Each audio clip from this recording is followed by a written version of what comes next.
ubu waje mu rugo rwanjye nguha icyo ari cyo cyose wari ukeneye unkundira umugabo none nta nubwo utinya kumbwira ko unkundira umugabo ubu muri make tugiye kurwana nyine intambara rero dupfa umugabo ntago ariko twakagombye guhanganira ku mugabo ahubwo twakagombye kumusharinga njye nawe dusharinga umugabo mu buhe buryo nk'aba sisters tukamusharinga neza tutamurwanisha ariko ufite abadayimoni barakuroze njyewe umugabo wanjye tumusangire ajya arara uyu munsi azarari wawe arari wawe agaruke nta n'ikintu byabitwaye yaragukoye nyine nuko ubikomeza nyine yaragukoye nta kintu byabitwaye yaragukoye ako rero no nakomero kabaho urashaka ko tugabana inkwano bagukoye nkeneye kubibaza umugabo wanjye mwicaranye muri babiri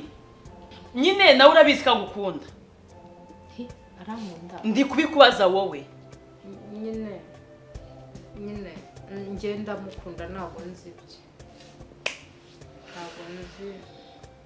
gahunda ya ariko si ni umudayimoni wanshutse nyine niyo mpamvu ndi nshaka kukubwiza ukuri kose nanjye ntabwo nari nzi ko nzagera cyangwa uri kumbwira amagambo ambabaza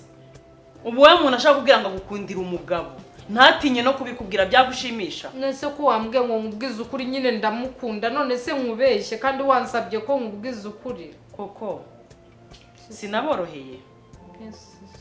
ubu none nge nawe tugiye kurwana